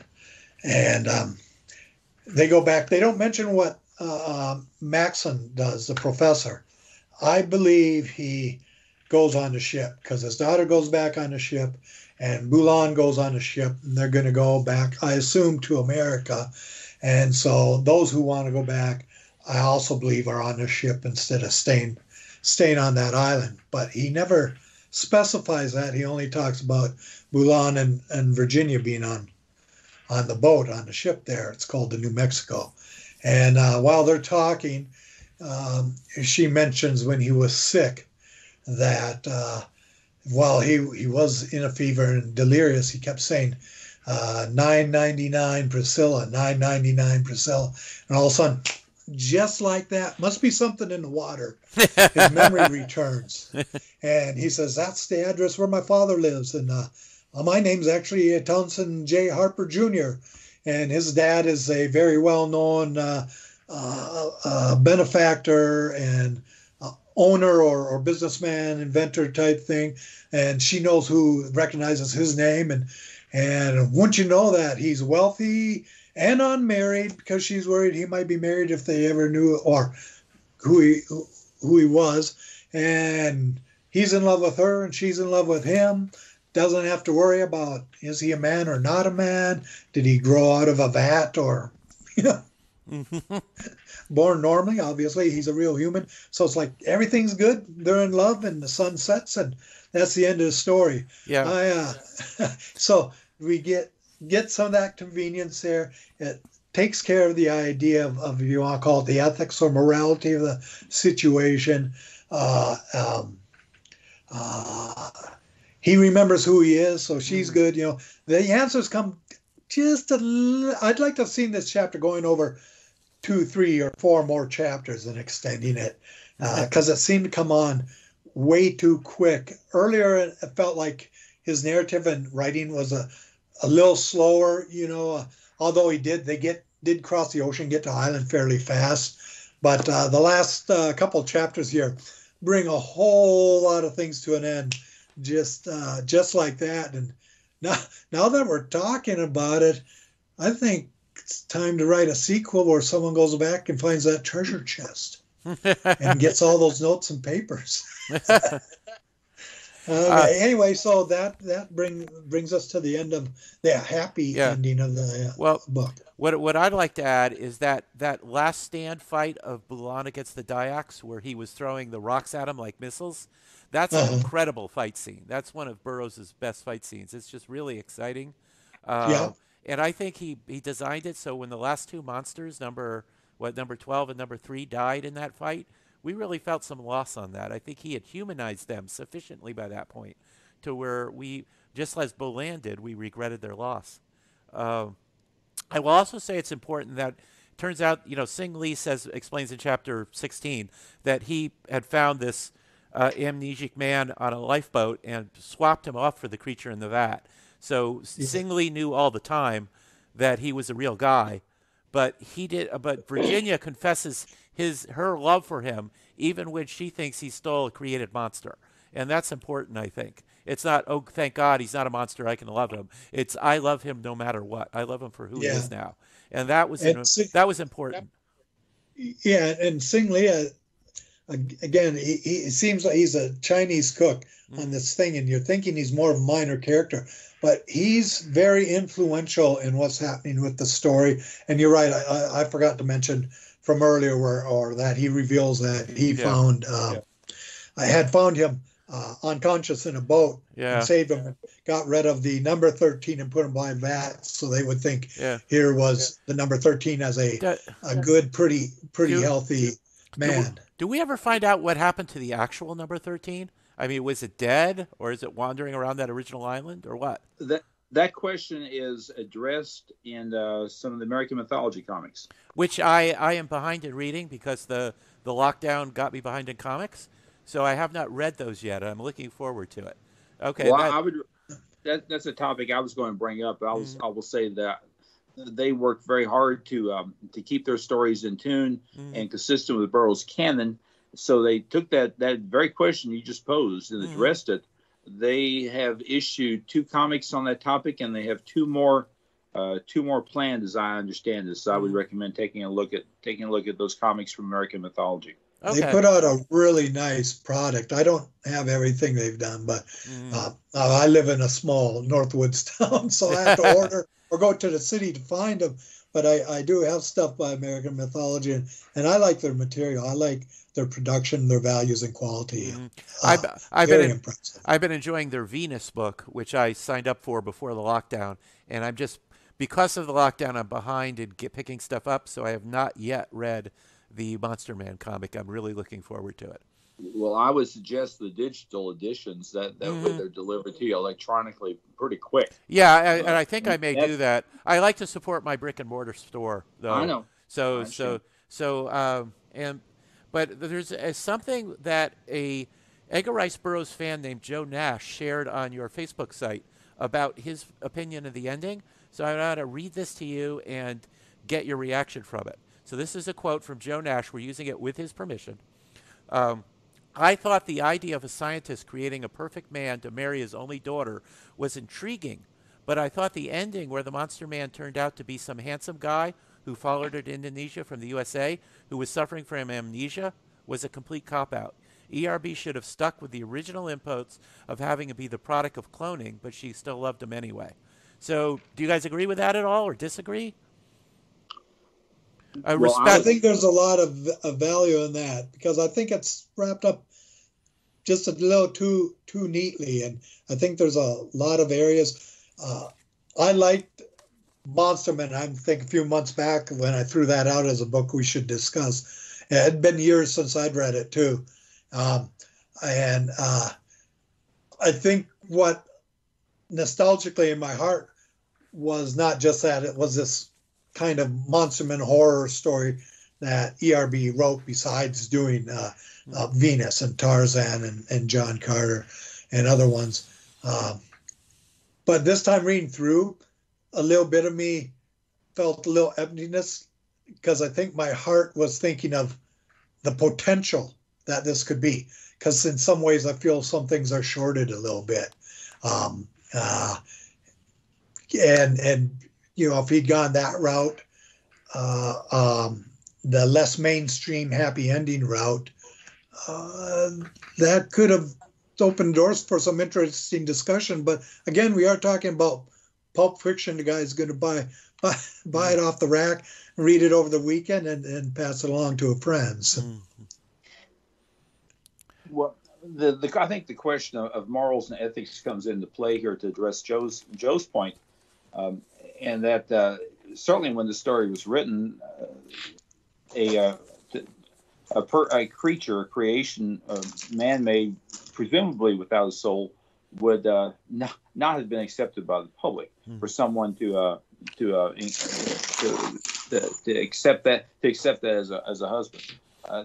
So I think that would have been an issue there. I need to point out that Richard Lupoff, the editor from Canaveral, who wrote the wonderful Master of Adventure description of Burroughs' works and some elements of his life, Richard Lupoff addressed the question as to the ending of this story and he points out that it was just not shall we say, a solution just out of thin air, because we did meet Townsend Harper in the very beginning in the first chapter, as I noted. Mm-hmm. So the fact that Burroughs put that in there and made such a deal out of it, gave the guy a name and had him reference Virginia and express some interest in her, I think is a signal to the reader that this is significant. It's not just filler. This is there for a reason. Mm-hmm. So, but of course, the story it's easy to forget about. Mm-hmm. And then you go, who? And you go back and look at chapter 1 and say, "Oh, that guy." Yeah. That guy. See, I should have seen that coming, but I didn't. Yeah. I think, and we have to note that this was printed in one single issue of All Story. It wasn't serialized, so he probably had a word count he had to stick to. But I think the ending would have worked. I don't object to the ending as much as Joe did, with all due respect to his opinion. I think it works because we did meet Townsend earlier on, but I think it would have worked better if we had gotten one more glimpse of Townsend, maybe when his ship was sinking and he got on the lifeboat, just to remind us of him. You know, just to cock that Chekhov's gun before it goes off at the end. Yeah, I think that would have been good. A little insertion someplace to kind of keep the background memory alive of this person. Mm-hmm. I would also mention, and I have not seen this film in ages, but I can say that one of the Hammer films discusses the question of the soul and its relationship to the body. This is Frankenstein Created Woman, 1967. Peter Cushing's in that movie. Mm-hmm. I need to go back and see it, but I do know it covers those topics, so that might offer some insight for anyone who wants to see yet another Frankenstein movie. Mm-hmm. Now, and who doesn't want to see another Frankenstein movie? Really, especially either the early Universal or the Hammer. They're always worth watching. Peter Cushing's a favorite of mine. So I have to look up this film. Mm-hmm. Does this book remind you more of Frankenstein or more of The Island of Dr. Moreau? Moreau. Mm-hmm. Good question. I've got some thoughts on that. Scott, let me go back to the question you posed again. You were asking about. We were talking about what became of Professor Maxson. Did he stay on the island? According to the American Mythology comics, and I said that they worked with ARB Inc. to stay in tune with the canon there. According to those comics, Professor Maxson did return to New York, where he got to feeling better, shall we say, escaped his obsession on the trip back, and then voluntarily went into a sanitarium to get some treatment. So, according to them, that was what happened to him. Now, in regards to Island of Dr. Moreau, if I can discuss that for just a moment. Throw some things out here. The short answer is yes. There's some similarities between this story and Island of Dr. Moreau. And now I have lost my notes. Oh, here we go. Go ahead. I haven't, but go ahead. Oh, no, if you've got your notes, I was actually going to refer to the notes you sent me, but they're your notes. You go ahead. All right. Very good. So some of the similarities include both stories are set on a remote island in the South Pacific. Both have an attempt to create or improve life. A third party raises concerns. Von Horn in the case of Monster Men. Moreau has a house of pain, whereas Burroughs has the court of mystery. Moreau is making humans out of beast flesh, whereas Burroughs is making humans out of gook. That's my word, out of gook. I personally consider any similarities to be coincidence. I've done some research on this. Burroughs says he never read Island of Dr. Moreau or anything by H.G. Wells, and I've got several quotes that bear that out, specifically on Monster Man. And at the beginning, I'm quoting now. If I had read Moreau, I probably should not have written Monster Man, as I have always, with one exception, studiously avoided pirating the works of other authors, end quote. Now, I don't want to get into that one exception. I don't know what he's referring to there, but the significant part about this is he's saying he did not read Moreau. And in fact, in two other quotes I have here, he says he did not read H.G. Wells. That particular quote back on Moreau appears in the book Science and Fiction of Edgar Rice Burroughs by Connor Reed. Quote comes from a letter from Burroughs to Joseph Bray, who was the editor at McGlurk. The letter is on file at the Burroughs Collection, University of Louisville. Now, I know that Connor Reed, who wrote that Science and Fiction of Edgar Rice Burroughs, I know that Connor Reed spent several days over at the University of Louisville back in 2012 doing research and going through their multitude of papers regarding Burroughs there. Mm-hmm. There's a couple of other quotes from Burroughs in regards to his not reading H.G. Wells. Those will be found in the Irwin Porges biography, Man Who Created Tarzan, page 213 to 214 in the Ballantine paperback edition. So that's what I have on the Island of Dr. Moreau. I can believe that he didn't. There are obviously similarities because of the island setting, mostly, I think. But Burroughs, although this can be called a horror novel, he really goes. It's really the bulk of it is really an adventure story with horror elements in it. Whereas H.G. Wells's book is pure horror from start to second, and it's a beautiful book. It's a classic, and it should be read. But it just has that horror vibe, and whereas Burroughs has the horror elements, but just does an adventure story full of cliffhangers and battles and fun stuff like that. So, and actually, Moreau, in ways, is more similar to Frankenstein than Monster Men, because he's taking and transforming animals into people, where Frankenstein is body parts into people. So they're working with more physical properties of living entities, as opposed to, however, this vat, this concoction, this stew that the Professor Maxson was growing these monster men out of. Yeah. I think Maxson's technique was probably similar to what Rastavus was doing and some of the synthetic creatures he was growing over on Barsoom.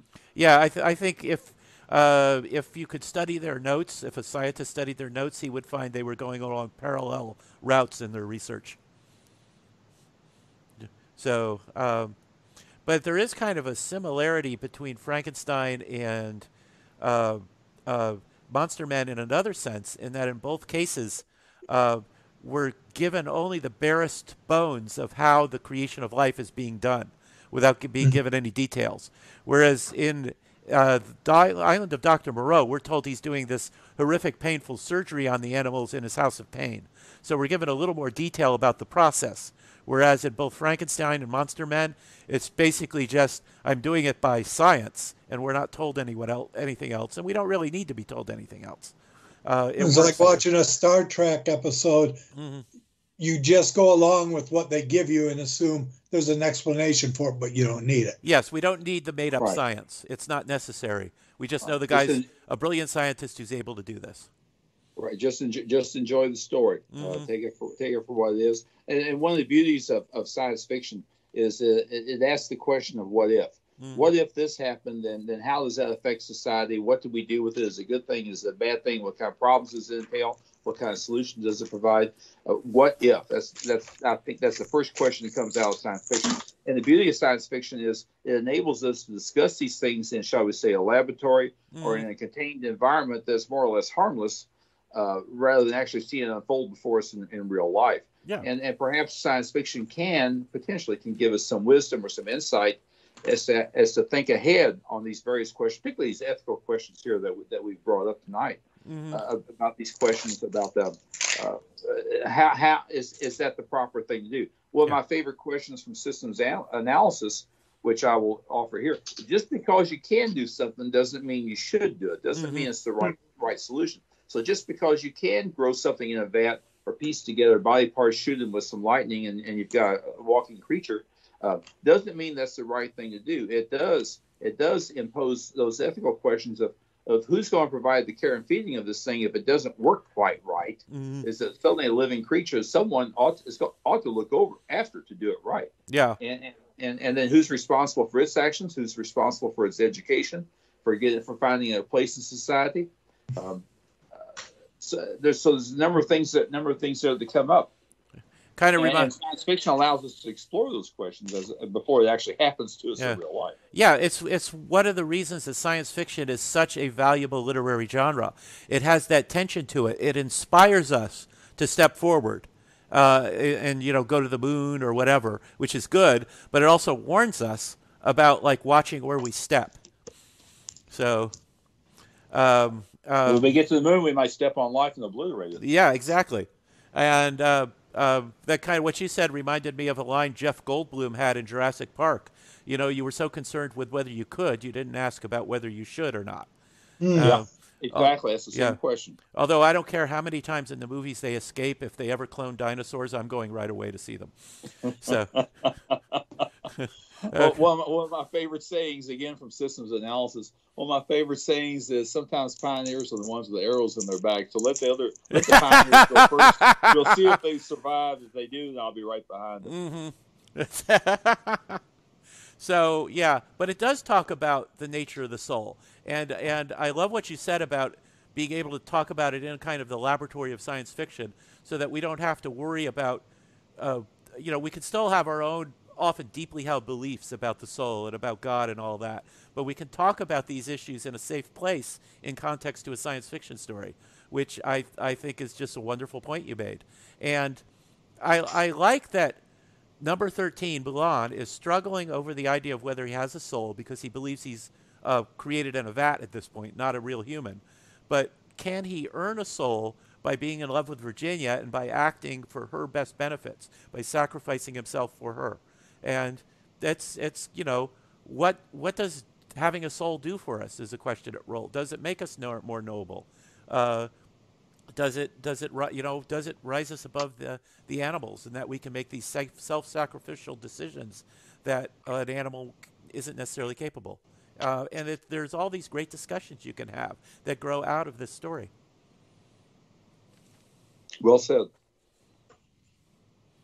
So yeah, so you actually, Jess, in the notes you sent us, you had some great questions about this. What makes the perfect human being, and what makes a human being? Right. So if number 13 had been a clone out of a vat, but he had done all these things for Virginia, would he have a soul because of that, or would we presume he had a soul to start with because all created intelligent beings do, even if they're grown in a vat, or in real life they may someday figure out how to clone a person. So that person, I would say, should be presumed to have a soul and have all the rights of everybody else, but you have all these ethical questions that arise from this, and it's you wrote in your notes, one purpose of science fiction is to ask what if, and there's just some great what if questions here.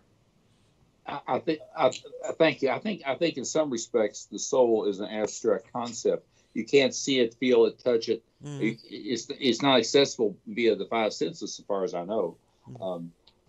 But it is a belief that some people have that's a very vital part of our psyche, and as stated here, it was who was it, von Hornstedt, that it separates humans from the beast. That's a very old belief that certainly I heard growing up, and I think when this story first came out, the number of Burroughs readers or anyone who would be apt to enjoy science fiction in back 100 years ago would already be well aware of that. So when the concept of a man without a soul, which was the original title of this book, that concept would be pretty shocking. They'd be curious to see, well, gee whiz, what happens here? And well, there's no way that guy without a soul could marry or have relations with a normal human being. It couldn't happen. But yet the possibility of it is raised here. Of course, Burroughs works around it, which I think very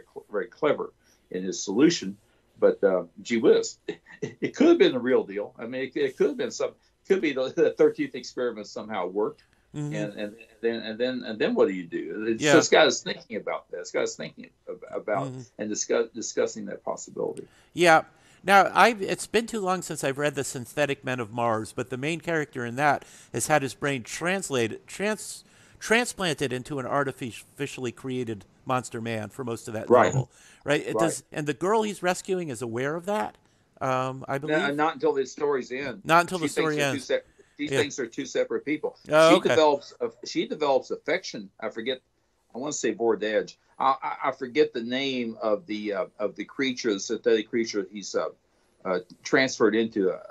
I think it's Bordage. But anyhow, he saves her. He spends time with her. They talk. Of course, while it may be a man-made body, inside that is the brain of a living human being. So he's doing the talking. He's doing the thinking, and he's taking action where necessary to save her. So she falls in love. It's a question of personality or looks, I would say. She ignores the looks because he's kind of grotesque to look at, but she recognizes that, shall we say, he's got a good heart. Let me put it that way. And that's where she falls for him.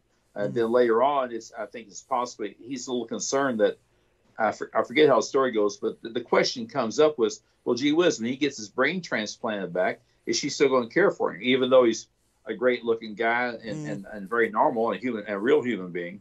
How's the reaction going to be with this? Yeah, it kind of reminds me of Ben Grimm, the Thing from the Fantastic Four, whose girlfriend is blind, and he's always wondering, would she still love him if she could see him? And then sometimes he thinks, if I could turn back into a normal person, would she still love me because she loves me as the Thing? So kind of similar there. Right. The name, again, this is from memory. I've not confirmed it. The name Torador Bar comes to mind from Synthetic Men. That might be the name of the creature that the Red Martian gets transplanted, whose brain gets transplanted into Torador Bar, I think it is. Okay. We ought to put that on the list for a future podcast because it would be interesting comparing it to Monster Man. Synthetic Men is one of my favorite. I have so many favorites. Synthetic Men is one of my favorite books. I think it's Bat Room number four. It goes kind of haywire and becomes a concern for almost a planet-wide crisis. That alone is worth the book. And that's going on. That's a subplot. That's going on in the background of all this other stuff that's happening. And how do we turn it off? Here's a question for you. How did we turn it off? Once we turn it on, how did we turn the thing off? Well, they couldn't turn it. They kept growing and growing. Yeah, there was a old-time radio show called Lights Out. They did an episode about an artificial chicken heart that kept growing until it enveloped the entire world. I hadn't heard that. But yeah, I do like the ethical questions raised in this, and it is one of the purposes of science fiction, is to give that what if and ask, is this right or is it wrong? And it's kind of important today where we make researches in gene therapy and things like that, and we're always on the cusp of coming up with being able to do things where there are then ethical questions involved. Should parents be able to pick the eye color of their child by fiddling with the genes inside the womb? Ethical questions that begin with a novel like The Monster Man and eventually apply to real life. Yeah. And that's where I said in my notes here, these are important questions to consider as one day this science fiction may become science fact. I was going to add, I thought it was fairly arrogant of Professor Maxson. He's striving to create the perfect human being. What makes him think that he can, how does he define, this is for project management, how do you define the perfect human being? Yeah. And what makes you think you can get there better than anyone else? He apparently was thinking of physical perfection and wasn't worried about whether the guy would be like a completely dull conversationalist who would put Virginia to sleep for the rest of her life. I said, he should have gotten her opinion on that. He really should have, yes. Yeah, But these characters were very strong. That was stressed. All 12 of them were very strong. I think that was part of his obsession, to go for physical perfection, and he just wasn't thinking about intellect or moral morality or anything. He was just thinking, I'll get this perfect guy who's muscular and strong and resistant to illness or whatever else, and that'll be the perfect husband for my daughter. And just wasn't considering any of the other even more important aspects. I'm certainly glad my wife didn't consider looks when she said she'd marry me, because I'd have been in trouble. So there could be a bat around the corner waiting for you. So, okay. Do we have anything else we want to say about the novel before we start bringing things to an end? Did you see that article a couple of weeks ago where they found like 3 or 4 paragraphs from the end of the book that was never put in there? No, from Monster Man? Yeah. Oh, I didn't know that. They had Townsend. Boulan's back on the ship, right?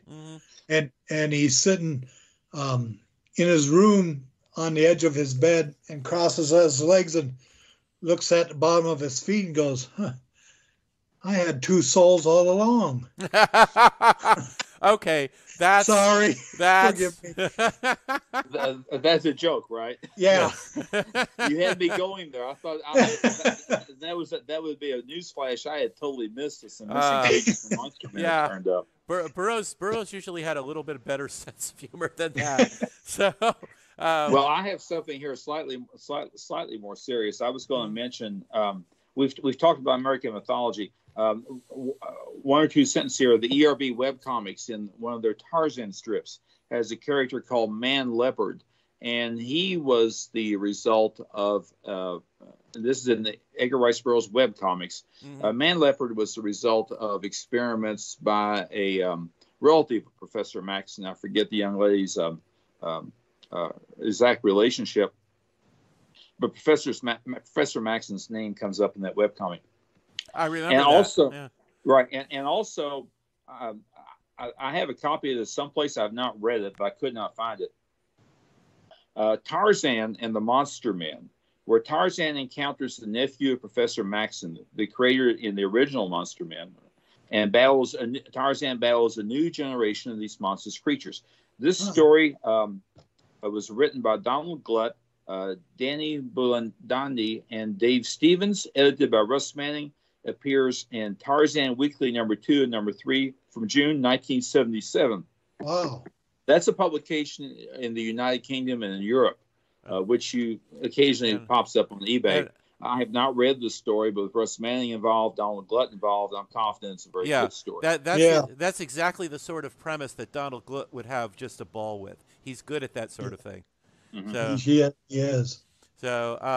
So that's one I didn't know about. Now, I know the ERB webcomics a few years ago did start a adaptation of the Monster Men, but it's one of several that seemed to have fallen by the wayside. I don't know if they lost the artist and didn't replace them or what, but it was looking pretty good while it ran.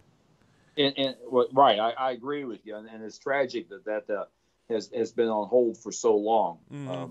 But I would suspect, yes, that some of the I'm guessing when I say this, that some of the participants moved on to other things and have not been replaced. But there are still plenty of other exciting and well done webcomics there to enjoy. They're all superb. They're all superb. I will say my favorite is Pellucidor, written by Chuck Dixon. I agree. He is just having a ball writing that, I think, and he's coming up with some fun stuff. David Ennis' son Daniel in that webcomic. David Ennis' son Daniel, he has a thing for the animals. He had a Thipdar, which met an untimely death. But now he's got a new Thipdar, although it's quite young. But he's also got this not bobcat, Sabretooth. This cat is always showing up at the right time. He's kind of sometimes he's comic relief, sometimes his poses when he's sleeping. Probably like any cat, I suppose, as to some of the poses that they might make. So that just adds a really a nice touch to that booster webcomic. Tarzan Twins and Maneater. Carson of Venus has got some new life now with Ron Sutton handling the artwork chores there. Martin Powell is writing 9 or 10 of these webcomics and always does a fantastic job. Yeah, he's doing a lot. Aladdin the Lion is really, really looking good too. That comic. Yes, it is. Yes, it is. And Jungle Girl has really expanded that story. Back to Maneater. That's been a favorite of mine. Ron Sutton again doing artwork there. Martin Powell writing, and they've incorporated some additional stuff there in the Maneater story. Lord Roxton from the Arthur Conan Doyle tales. I got a real kick out of that with Roxton. Yeah, he dropped by for a few episodes. That was a real thrill for me. The Professor Challenger. That's written by Arthur Conan Doyle. The Professor Challenger stories. Lord Roxton came from there. It was a delight to see him. I just realized somebody needs to write a story about Tarzan visiting that plateau from the Lost World. Yeah. So. Well, that's a very good idea. Okay. Are we? So, any last call for comments on the Monster Men before we wrap up? Yeah, I'll toss out a quick one here. About just a couple months ago, I got a new addition to my library here. So instead of using the Kindle ebook or one of my paperback copies, I was able to enjoy rereading Monster Men in a hardcover with original dust jacket, practically brand new condition from Canaveral Press from the early 60s. Oh, that's cool. It was really, to me, reading is physical too, not just And so to have that book in my hand, reading from that, just Okay. Oh, gave me pleasure. and I should say, while preparing for this, I listened to the audiobook available at LibriVox.org, and the guy who reads Monster Men does an excellent job of it. So if you're in the mood for a good audiobook, check out that version of it.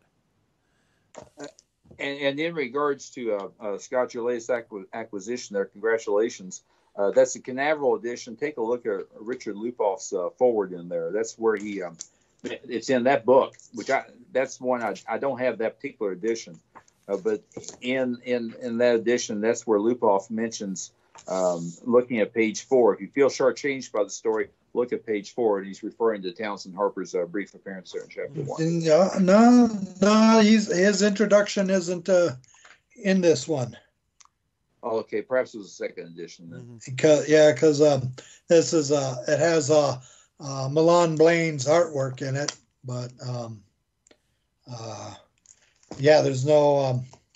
I think it was a later edition that he did do a short introduction for. Okay, well, thank you for clarifying that. I wish I'd been in this one, though. I'd love to be reading it. Okay. I just want to jump in and say I've really enjoyed this. I had a great time, and I appreciate the opportunity to talk about Monster Men. Mm-hmm.